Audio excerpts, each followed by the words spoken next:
Have you ever felt completely alone, facing an impossible situation with no help in sight? It's a feeling we all dread, but it is also the very beginning of one of the most powerful stories of faith and resilience ever told. This is the story of Hajar, a woman whose name means the emigrant, and whose journey through the desert teaches us profound lessons about trust, perseverance, and the boundless mercy of God.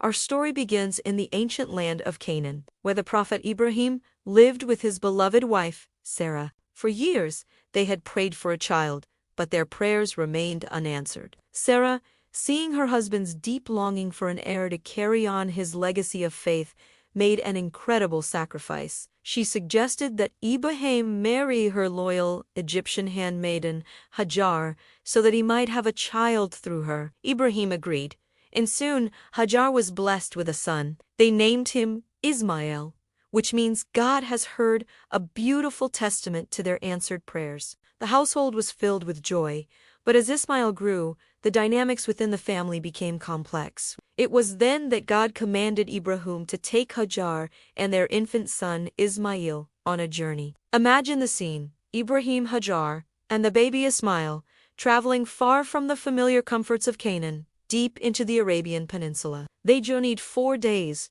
the landscape growing more barren with every step. Finally, they reached a dry, desolate valley, surrounded by rocky hills. There was no water, new vegetation, new sign of life. This place, known today as Mecca, was where Ibrahim was commanded to leave them. He gave Hajar a small bag of dates and a water skin, then turned to leave.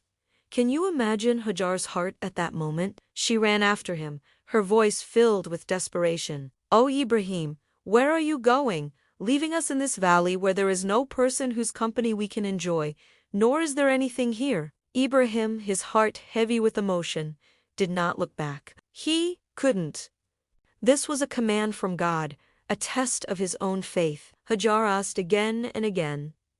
Finally, a thought struck her. She asked, "Has Allah commanded you to do this?" Ibrahim simply replied, "Yes." And in that one word, everything changed for Hajar.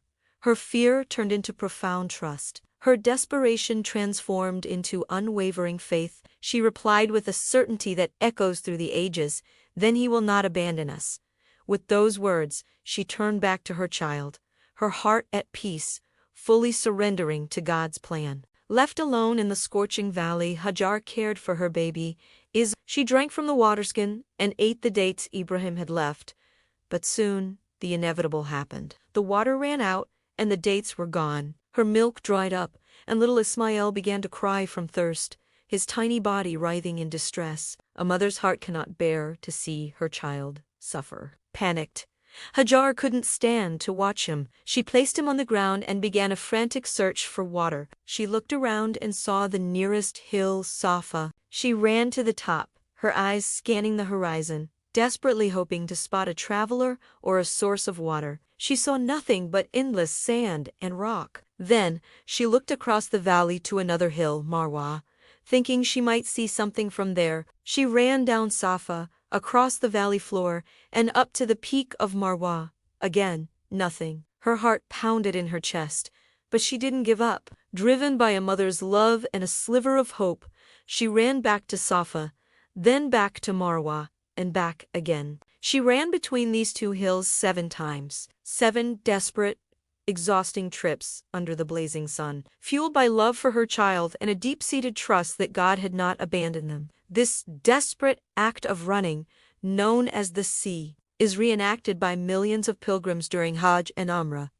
To this day, a powerful symbol of human effort and unwavering faith. On her 7th and final trip, as she stood on Marwa, exhausted and disheartened, she heard a sound. At first, she thought she was imagining things. She listened intently. Then she heard it again. A voice. She called out, "Oh you, whoever you are. You have made me hear your voice. Have you got something to help me?"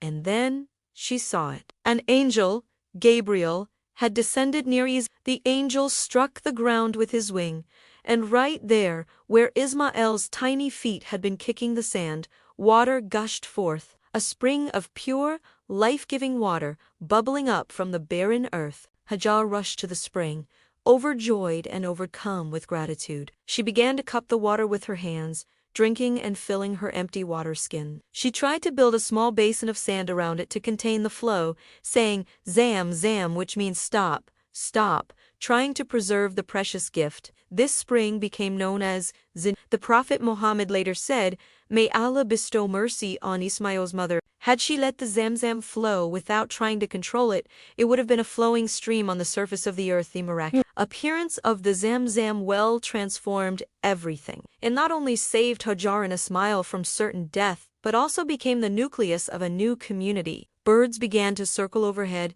a sure sign of water in the desert. A passing caravan of the Jurham tribe saw the birds and, knowing they signaled water, came to investigate. They were amazed to find a woman and her child with a spring of fresh water in the middle of this desolate valley. They asked Hajar for permission to settle there, offering her companionship and protection in exchange for access to the water. Hajar, the once lonely emigrant, graciously agreed, and so, around the blessed well of Zamzam, a settlement began to grow. This very settlement would eventually become the bustling, sacred city of Mecca, a center of pilgrimage for millions. Years later, Ibrahim returned to Mecca to reunite with his family. He was overjoyed to find not a desolate valley, but a thriving community with his son Ismail, now a young man, learning archery in the language of the Jurham tribe. It was here, together, that Ibrahim and Ismail would fulfill another divine command, to build the Kaaba, the house of God, as a center for monotheistic worship for all of humanity. Hajar's story is so much more than a historical account. It's a timeless lesson in faith. She was left in what seemed like the worst possible circumstances, yet her trust in God never wavered.